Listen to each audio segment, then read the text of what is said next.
музикална джиджавка, придобивка, която взех в края на това лято. Това е Roland Cube Street 5 ватово китарно кубе с два входа, с два 6,5 инчови говорители във формата на монитор и с възможност за заедно с 6 батерии за свирене без да е необходим ток.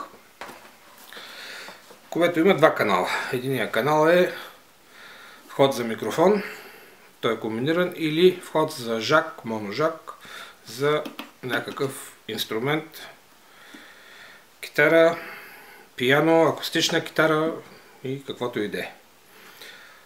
Тази част има корекции на бас и требъл, усилване и намаляване и ефект делай и реверб. Втория вход е за комбиниран за китара с моножак, като освен китара тук също може да бъде включена акустична китара. Електрическата китара има 1, 2, 3, 4, 5, 6 бленди и тук също може да бъде включен и микрофон на последната степен. Ето по-отблизо панела. Тук корекциите са бас, middle, treble, съответно ефекти, хорус, флангер, фазер и тремоло и делай реверб. Имаме и усилване на изкривяването гейн и усилване на този вход, както и той превключвател между различните ефекти. Освен това, тук си имаме и вграден тунер за китара.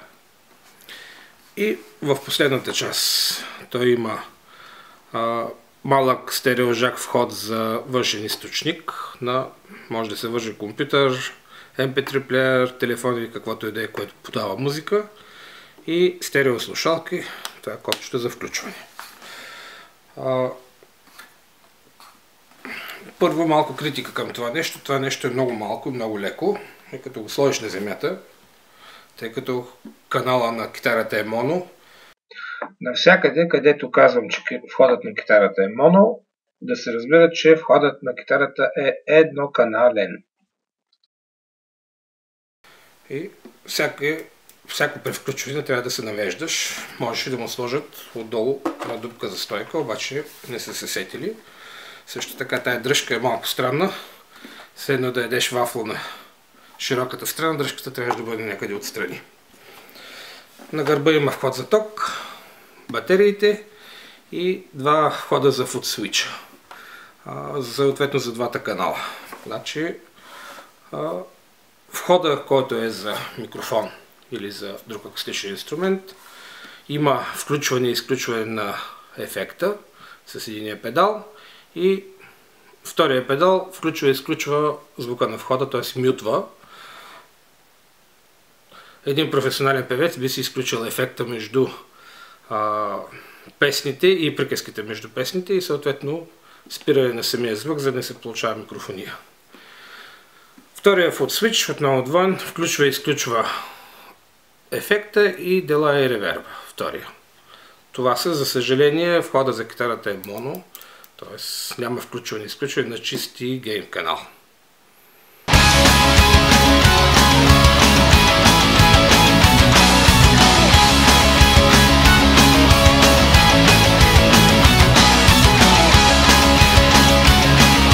Така, кубето е включено. Една проба. Това е една интересна джиджавка, която намерих това лято. Тя хваща звука от акустичния инструмент. Ето един интересен акустичен инструмент. Да кажем джиджавката тук и да видим какво ще изсвирим. Така че имаме на инструмента.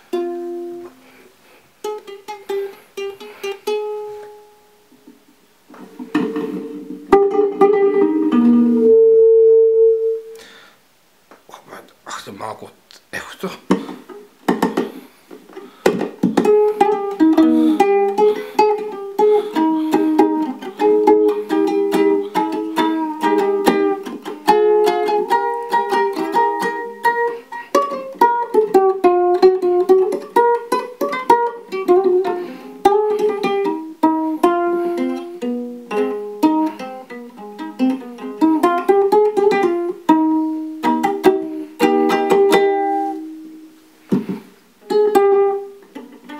Ето и малко кръчмарски ефекти.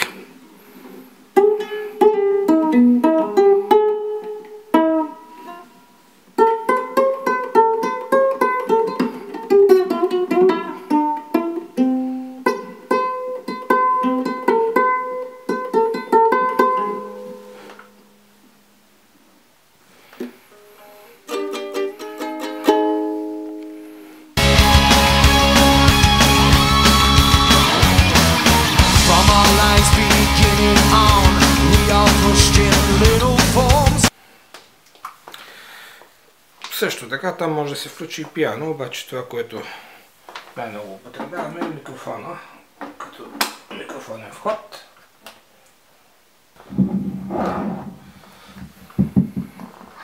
Едно, две, три. Това е деле, ето ревер. Едно. Ехо, едно. Делай, до край. Едно. Това е микрофон Shure Choice. Едно. 4, 5, 6.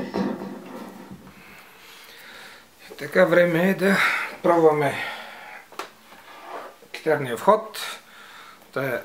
Този месец съм настроение на начупената китара, която още не е си тъпната много. Чака си да завали сняг, за да сложим Сеймур дънканите. И така че няма да се разбере особено много саунда, но може да се придобие идея.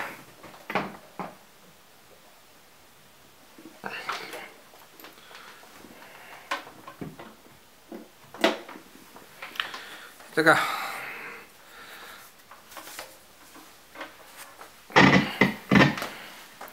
Да видим първо как става настройването. Това е вградения тунер. Ето го. Искаме и задържаме. Ето ми е малко високо.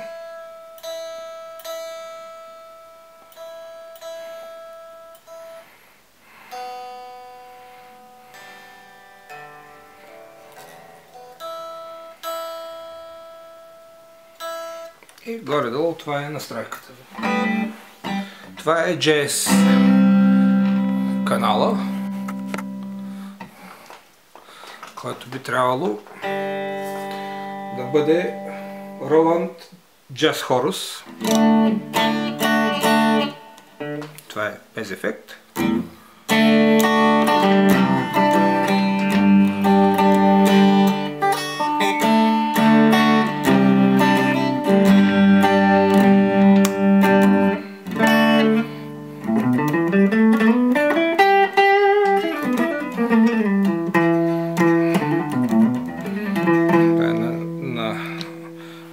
Ето и на бридж.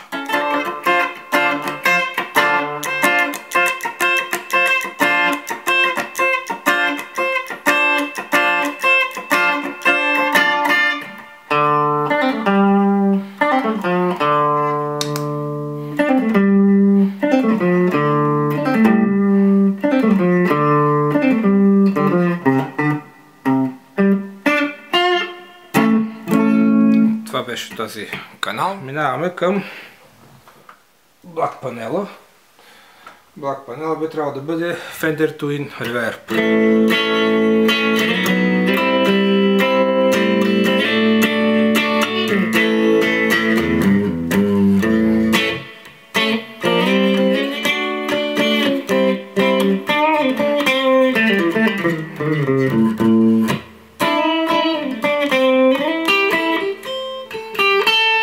Пуснем малко повече гейн за разкош.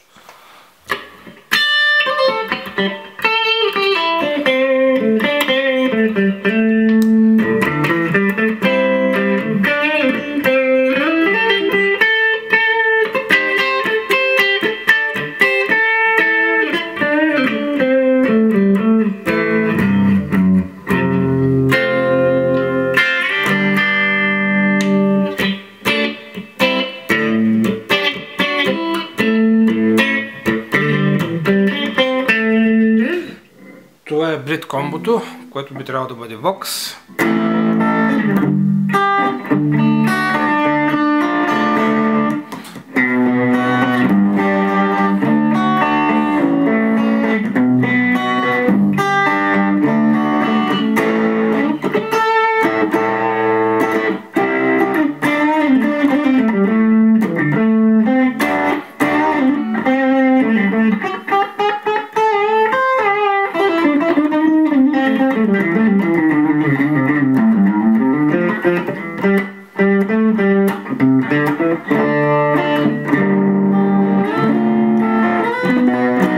Можем да намалим, се получава нещо такова.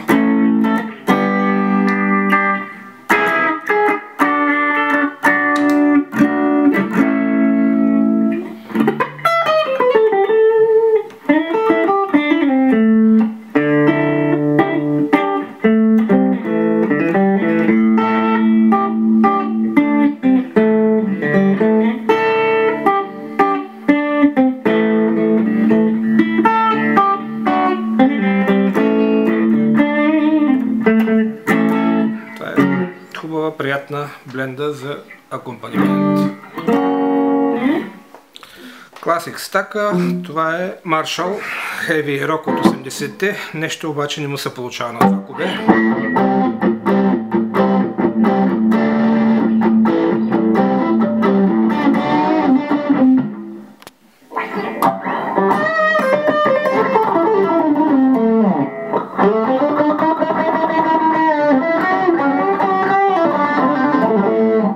Общо взето, на това кубе това звучи доста глухо, не знам защо.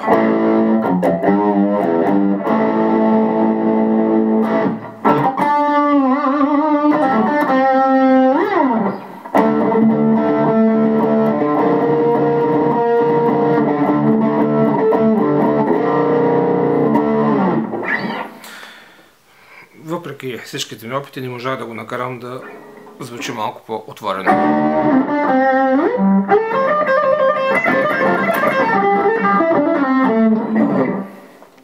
Така, това е Mesa Boogie варианта, който е най-твърдия.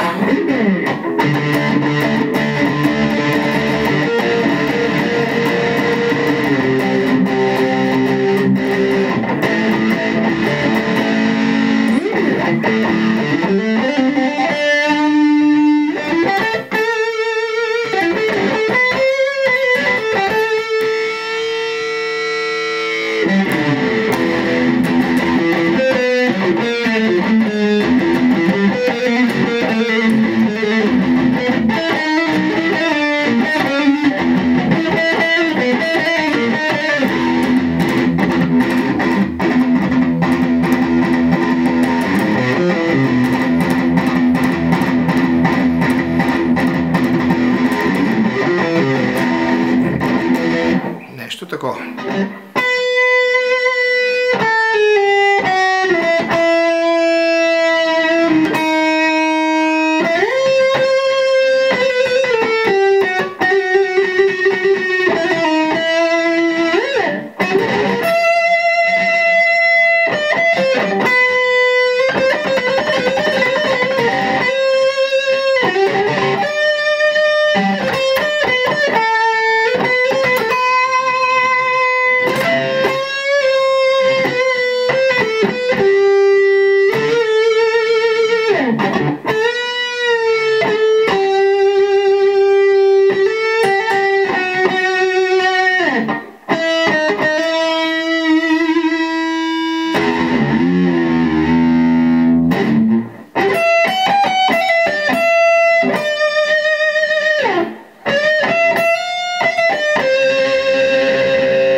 Ето, това е най-любима бленда. И накрая акустик симулатора, който превръща китарата в акустична.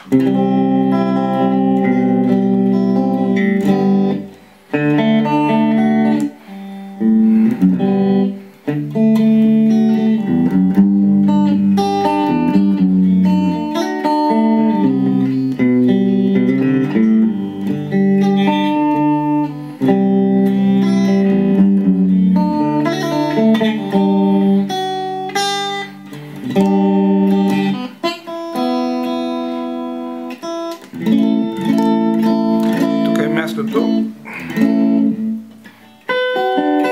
да пробваме ефекти. Ето хорус на 90%.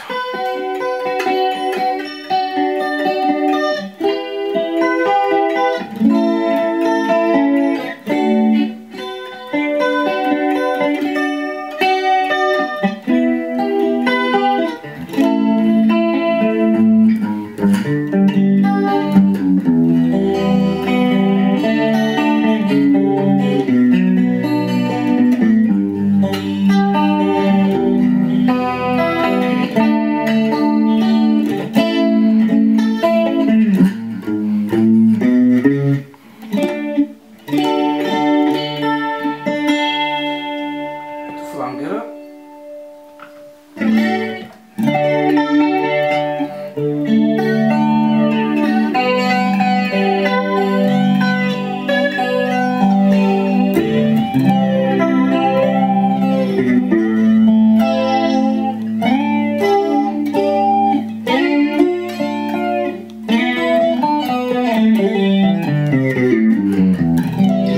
Така, имаме тремоло. Не, това е фазер.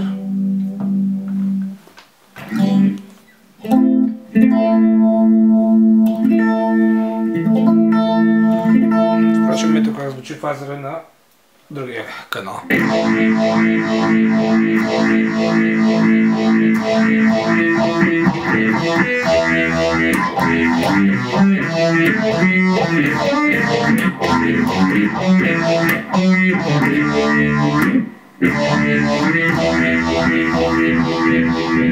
И тремоло.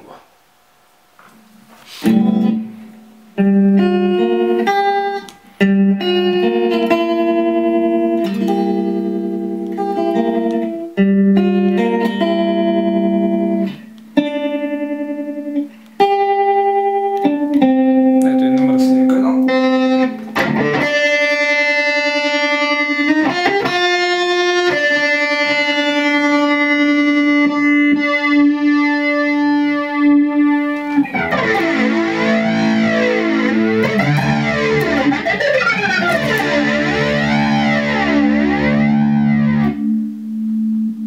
И като махнем ефектите, остава, това е делая на максимум.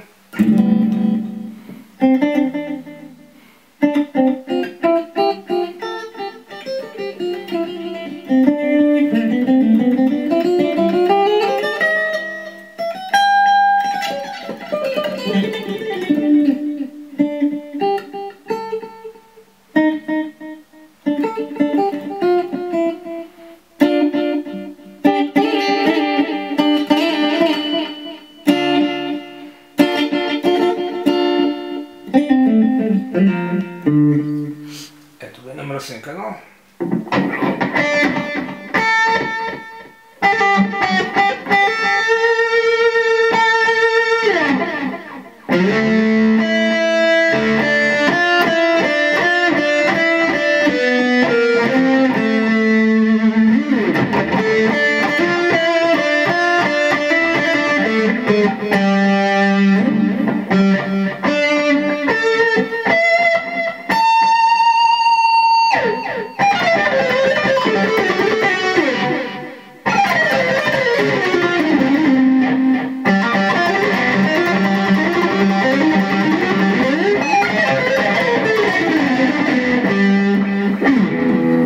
Ето и реверба до дупка.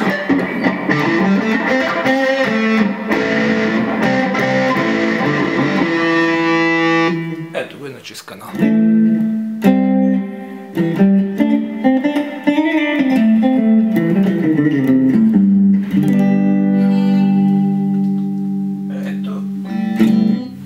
такъв ефект.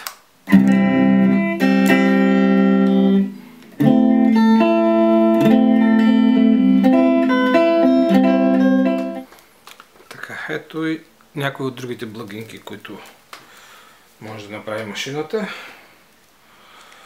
Ето входа.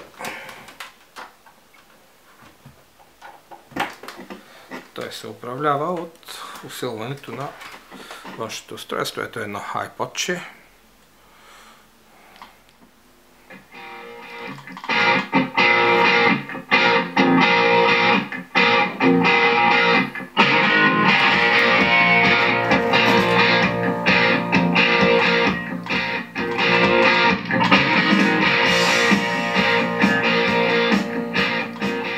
Разбира се, може да се свири върху него, може да се включи компютър или каквото и да е друго устройство, като ако това се използва на батерии някъде навънка, може да звучи едно нормално купонче за 20-30 човека.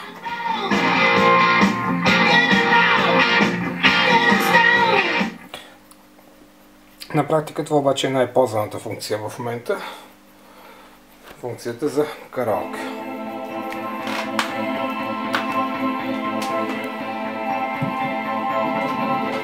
Беше слънчев ден, случайно те открих и в знак на обич стих ти посветих.